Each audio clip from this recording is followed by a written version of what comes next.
Hi எல்லாருக்கும் வணக்கம். I'm Priya. Welcome back to my channel lifestyle leap. நான் எப்போவுமே ஒரு ட்ரிப்புக்கு கிளம்புறேன்னா கொஞ்சம் 3-4 டேஸ் முன்னாடியே எல்லாத்தையுமே அரேஞ்ச் பண்ணி வச்சுப்பேன். அப்போ தான் எந்த ஒரு திங்ஸுமே மிஸ் ஆகாதுன்றது என்னோடய தாட்டு.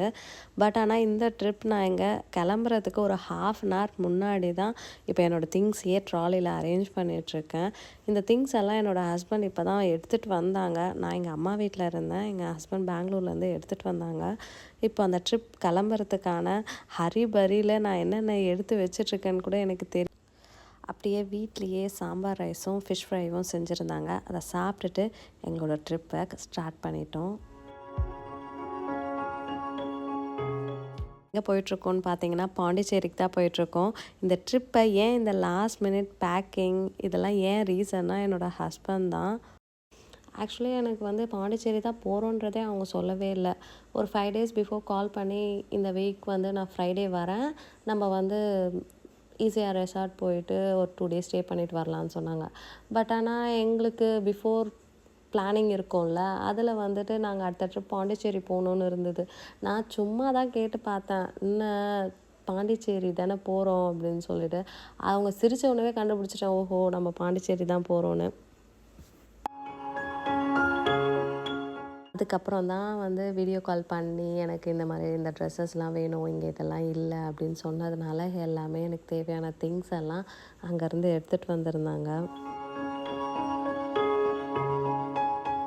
எங்களுக்கு அத்தர் பிறந்ததுக்கப்புறம் இதுதான் எங்களுடைய ஃபர்ஸ்ட் ட்ரிப். அவனை விட்டுட்டு நாங்கள் மட்டும் தனியாக போகிறது அதுவே கொஞ்சம் ஒரு மாதிரியாக தான் இருந்தது எங்களுக்கு இந்த ட்ரிப் பிளான் பண்ணுறதுக்கு. பட் எங்களுக்கும் கொஞ்சம் டைம் ஸ்பெண்ட் பண்ணணும் அப்படின்னு தோணுச்சு. அதனால தான் இந்த ட்ரிப் நாங்கள் எடுத்தோம். மேரேஜ் ஆகி நாங்கள் 2 பேரும் ஃபஸ்ட்டு கூர்க் போயிருந்தோம். அதுதான் எங்களுடைய ஃபர்ஸ்ட் ட்ரிப். அதுக்கப்புறமா அத்தர் பிறந்ததுக்கப்புறம் தான் எங்களுடைய செகண்ட் ட்ரிப். நாங்கள் வயநாடு போயிருந்தோம். அதுக்கப்புறம் இதுதான் எங்களுடைய 3rd ட்ரிப் பாண்டிச்சேரி. நாங்கள் 2 பேருமே இந்த மாதிரி சேம் ட்ரெஸ் போடணுன்னெலாம் பிளானே பண்ணலை. அது எனக்கே ஷாக். நான் அவங்கள பார்க்கும்போது அவங்க பிளாக் டிஷர்ட் போட்டிருக்கவே, நான் ஆல்ரெடி என்ன ட்ரெஸ் போடலான்னு பிளான் பண்ணும்போதே இந்த மாதிரி பிளாக் டிஷர்ட்டும் ஜீனும் பேர் பண்ணிக்கலாம் தான் நினச்சிருந்தேன். ஏன்னா இதை ரீசெண்டாக தான் பர்ச்சேஸ் பண்ணியிருந்தேன் இந்த பிளாக் டிஷர்ட்டை. எங்களுக்கு மேரேஜ் ஆகி இதுதான் ஃபர்ஸ்ட் டைம் நாங்கள் ஒன்றா சேர்ந்து பீச்சுக்கு போகிறது. எங்களுக்கு கொரோனா பீரியடில் தான் மேரேஜ் ஆச்சு. அதுக்கப்புறம் சென்னையிலையும் நாங்கள் இல்லை. சென்னையில் இருந்திருந்தாவாச்சும் நாங்கள் பீச் போயிருப்போம் 2 பேரும் சேர்ந்து. அத்தர் பிறந்ததுக்கப்புறம் கூட நாங்கள் பீச்சுக்கு போகலான்னு நிறைய வாட்டி பிளான் போட்டிருக்கோம். பட் ஆனால் எங்களால் போகிறதுக்கே முடியலை. வேலண்டைன்ஸ் டேலாம் நாங்கள் பெருசாக செலப்ரேட் பண்ணதில்லை. சும்மா பொக்கே கொடுப்பாங்க, நம்ம விஷ் பண்ணிப்போம், அவ்வளோதான். பெரிய பெரிய சர்ப்ரைசஸ் அந்த மாதிரிலாம் இந்த டேயில் நாங்கள் எதுவும் பண்ணதில்லை இது வரைக்கும். இருந்து February 14th அங்கேருந்து கிளம்பி என்னை இங்கே பிக்கப் பண்ணிக்கிட்டு நாங்கள் பாண்டிச்சேரி போனோம். நான் என்ன நினச்சிக்கிட்டேன், இதுவே எனக்கு ஒரு பெரிய சர்ப்ரைஸ்ன்னு நினச்சிக்கிட்டேன். ஆனால் பீச்சுக்கு போனதுக்கப்புறம் தான் தெரியுது எனக்கு ஒரு ரியல் சர்ப்ரைஸே அங்கே தான் இருந்ததுன்னு.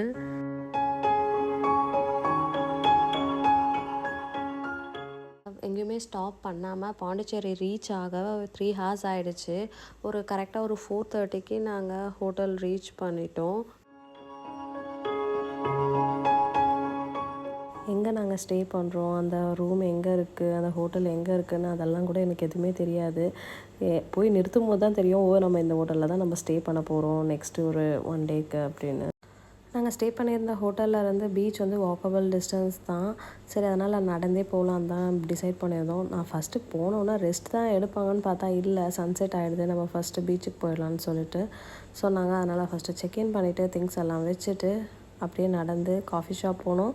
ஃபஸ்ட்டு காஃபி குடிச்சிட்டு MG ரோட்லேருந்து நமக்கு நியர்பைன்னு பார்த்திங்கன்னா இந்த ராக் பீச் தான், அதுக்கு தான் போயிருந்தோம். நாங்கள் போகும்போது அவ்வளோ கூட்டம் இல்லை. அதனால் கரெக்டாக ஒரு பிளேஸாக பார்த்து நாங்கள் கொஞ்சம் நேரம் உட்காந்துட்டு அந்த பீச்செல்லாம் ரசிச்சுட்டு இருந்தோம். அப்போ தான் என்னோடய ஹஸ்பண்ட் வேலண்டைன் கிஃப்ட் எங்கேன்னு கேட்டாங்க. இன்னும் இவங்க வேலண்டைன் கிஃப்ட்லாம் கேட்குறாங்களே, அப்போது இவங்க ஏதோ கிஃப்ட் வாங்கிட்டு வந்திருக்காங்க, அதனால தான் நம்ம இங்கே வந்திருக்கோம்னு நினச்சேன். அவங்க கண்ணை மூடுன்னு சொன்னதுமே ஓஹோ ஏதோ ஒன்று வாங்கிட்டு வந்திருக்காங்க. ஒரு பாக்ஸ் ஓப்பன் பண்ணுற சவுண்ட் கேட்டதும் டக்கு நானே கண்ணை திறந்துட்டேன். பார்த்தா ரிங்கு. இது என்னோடய விஷ்லிஸ்ட்டில் இருந்தது. ரொம்ப நாளாக வாங்கணும்னு நினச்சிட்டு இருந்தேன் நானே. இதை வாங்கி இப்படி கிஃப்ட் பண்ணுவாங்கன்னு நான் எக்ஸ்பெக்டே பண்ணலை. ரொம்பவே ஹாப்பியாக இருந்தேன்.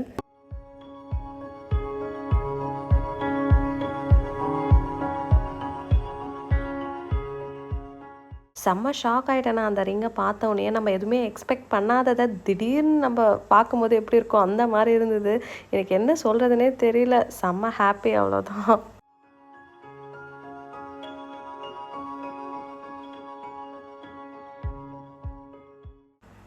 கொஞ்ச நேரம் கழித்து பீச் ரோட்டில் அப்படியே வாக்கிங் போயிட்டு பேக்கர் ஸ்ட்ரீட்லேருந்து க்ரோய்சன் வாங்கி சாப்பிட்டுட்டு ஸ்ட்ரைட்டாக நாங்கள் சார்ஜர் கடைக்கு தான் போயிருந்தோம். என்னோடய ஹஸ்பண்டோட சார்ஜர் வந்து எடுத்துகிட்டு வரல, வீட்டில் வச்சுட்டு வந்துட்டாங்க. அதனால் சார்ஜர் வாங்கிட்டு நாங்கள் ஸ்டே பண்ணியிருந்த ரூமுக்கு வந்துவிட்டோம். நாங்கள் எங்கே ஸ்டே பண்ணியிருந்தோம் பார்த்திங்கன்னா, இந்த லா கிராண்ட் மலர் ஹோட்டலில் தான் ஸ்டே பண்ணியிருந்தோம்.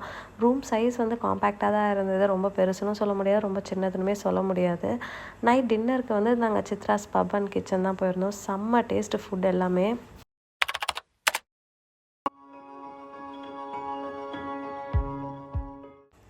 மார்னிங் எழுந்து ஃப்ரெஷ்ஷப் ஆகிட்டு காஃபி குடிக்க எங்களுக்கு கிட்ட இருந்து இந்த கெஃபே உள்ளே தான் போயிருந்தோம். இந்த கெஃபே வந்து நாங்கள் ஸ்டே பண்ணியிருந்த ஹோட்டலில் இருந்து ஒரு 200 மீட்டர்ஸ்லேயே இருக்குது.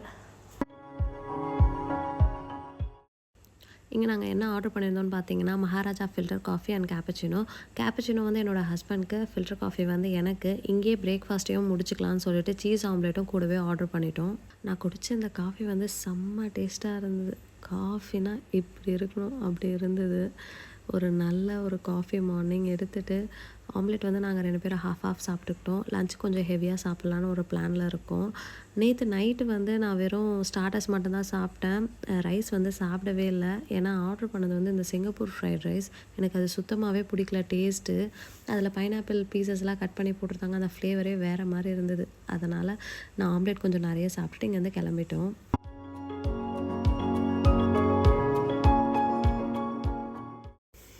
இன்றைக்கி கொஞ்சம் தூரமாக போகணுன்னு பிளான் பண்ணியிருந்தோம். அதனால் சரி பைக்கை ஹையர் பண்ணலான்னு சொல்லிட்டு அந்த மெயின் ரோடு ஃபுல்லாக இந்த லாஸ்ட்லேருந்து அந்த லாஸ்ட் வரைக்கும் எந்த ஷாப்பில் பைக்லாம் நல்லா இருக்குன்னு பார்த்துட்டு கடைசியாக ஒரு ஷாப்பில் வந்தோம். அங்கே வந்து இந்த ஃபேசினோ பைக் தான் வந்து நல்ல கண்டிஷனில் இருக்குதுன்னு சொன்னாங்க. சரி அதனால் அதையே ஃபைனல் பண்ணிவிட்டு அதையே எடுத்துக்கிட்டோம். ஃபஸ்ட்டு நாங்கள் எடுத்த வண்டியோட பிக்சர்ஸ்லாம் எடுத்துக்கிட்டோம். எங்கேயாச்சும் ஸ்க்ராட்ச் இருக்கா அப்படின்னு சொல்லிட்டு. ஏன்னா நம்ம ரிட்டர்ன் பண்ணும்போது நம்ம அப்படியே ரிட்டர்ன் பண்ணணும்ல, அதனால் பைக் எடுத்ததும் ஸ்ட்ரெயிட்டாக நியர்பை பெட்ரோல் பங்க் தான் போயிருந்தோம். பெட்ரோல் போட்டு வேறு எங்கேயாச்சும் போகலான்னு சொல்லிட்டு.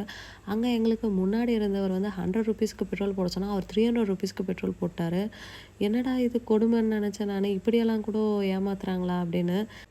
இவர் வந்து ஏன் எனக்கு 100 ருபீஸ் சொன்னால் 300 போட்டோன்னு சொல்லிட்டு கேட்டுட்ருக்காங்க. ஆனால் அவர் ரொம்ப கூலாக ஆன்சர் பண்ணிகிட்ருக்காரு.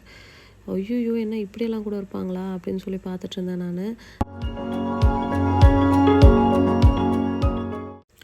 பெட்ரோல் போட்டு நாங்களும் அங்கேருந்து கிளம்பிட்டோம். சரி பாண்டிச்சேரியை நம்ம பைக்லேயே சுற்றி பார்க்கலான்னு சொல்லிட்டு அப்படியே மேப் போட்டுட்டு அப்படியே போயிட்டு இருந்தோம். அதுக்கப்புறமா கொஞ்சம் நேரம் கழித்து ஃப்ரெஞ்ச் காலனி போயிருந்தோம். ஃபோட்டோஸ் எல்லாம் எடுத்துகிட்டு வரலான்னு. அப்பா செம்மையாக இருந்தது அந்த ஏரியாவே. எல்லாருமே அவங்கவுங்களுக்கு பிடிச்ச இடத்துல நின்று ஃபோட்டோஸ் எடுத்துகிட்டு இருந்தாங்க. நாங்கள் ஃபஸ்ட்டு ஃபோட்டோஸ் எடுக்கிறதுக்கு முன்னாடி எப்படி இருக்குது ஏரியான்னு சொல்லிட்டு ஃபுல்லுமே பைக்லேயே போய் பார்த்துட்ருந்தோம். அதுக்கப்புறம் எங்களுக்கு பிடிச்ச இடத்துல நாங்களும் பைக் நிப்பாட்டிட்டு அப்படியே நடந்து போய் ஃபோட்டோஸ் எடுத்துகிட்டு இருந்தோம். அந்த ஃபோட்டோஸையும் நான் ஷேர் பண்ணுறேன் பாருங்கள்.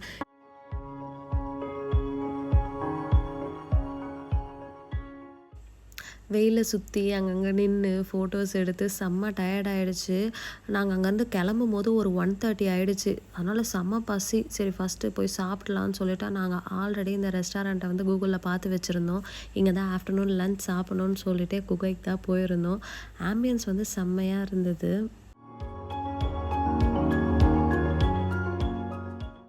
சரியான பசி. காலையில் பிரேக்ஃபாஸ்ட்டுக்கு வர வெறும் ஆம்லேட் தான் சாப்பிட்டேன்னா, அதனால் ஆர்டர் பண்ணி வந்ததும் கடகடன்னு சாப்பிட்டுட்டு இருந்தேன் நான்.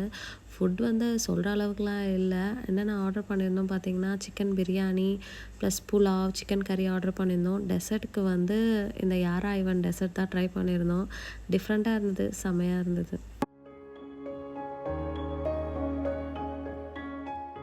சாப்பிட்டுட்டு அங்கேருந்து கிளம்பிட்டோம்.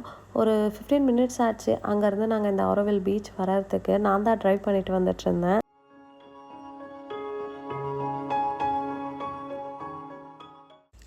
நாங்கள் இங்கே வந்து இறங்கும் போதே ஒருத்தவங்க வந்து எங்களை அப்ரோச் பண்ணாங்க. இந்த மாதிரி ஐலாண்ட் போகிறீங்களா, இங்கேருந்து நாங்கள் போட்டிங்லேயே கூட்டிகிட்டு போவோம் அங்கே ஐலாண்டுக்கு அப்படின்னு.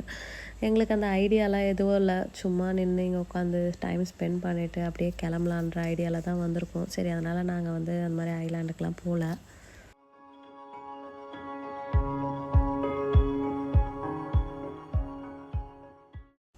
இந்த மாதிரி இது மேலே நடந்து அந்த எட்ஜில் போய் உட்காந்துட்டு பீச்சை ரசித்ததே செம்ம ஃபீலாக இருந்தது. இப்போ வந்து கூட்டமே இல்லை, ஆனால் வந்து ஒரு 15 மினிட்ஸ்க்கு அப்புறம் சரியான கூட்டம் அந்த ஏரியாவில். அப்படியே வந்து பீச்சை வந்து கொஞ்சம் நேரம் நல்லா ரசிச்சுட்டு நம்மளோட இமேஜினேஷன் ஸ்டோரிஸ் எல்லாம் பீச்சை பார்த்தா வரும்ல, அதெல்லாம் கொஞ்சம் நேரம் பேசிட்டு அப்படியே இங்கேருந்து ஃபோட்டோஸ் எடுத்துகிட்டு நாங்கள் கிளம்பிட்டோம். பீச்லேருந்து கிளம்பி நாங்கள் ஸ்டே பண்ணியிருந்த ஹோட்டல் வர்றதுக்கே 7:30 ஆகிடுச்சு. மெயின் ரோட்டில் இருந்து அந்த ஆரோவில் பீச் போகிறதுக்கு ஒரு ஒன் வே பாத் தான். நாங்கள் போகும்போது கூட்டமே இல்லை, ஆனால் நாங்கள் வரும்போது அந்த இடமே டிராஃபிக் ஆகிடுச்சு. அதுக்கப்புறம் நைட் டின்னருக்கு வந்து நியர்பை ஹோட்டலில் தான் சாப்பிட்டு முடிச்சிட்டோம். ரிட்டர்ன் போகிறதுக்கு முன்னாடி மறுபடியும் அந்த காஃபி குடிச்சிட்டு போகலான்னு சொல்லிட்டு கெஃபேல வந்திருக்கோம். ஆனால் இந்த டைம் தான் நான் நோட்டீஸ் பண்ணேன், அங்கே செலிப்ரிட்டிஸ்லாம் வந்திருக்காங்க. அவங்களோட ஆட்டோகிராஃப்லாம் வந்து அந்த வாலில் ஹேங் பண்ணி வச்சுருக்காங்க. பிரேக்ஃபாஸ்ட்டுக்கு சாண்ட்விச் சாப்பிட்டு இங்கேருந்து கிளம்பிட்டோம்.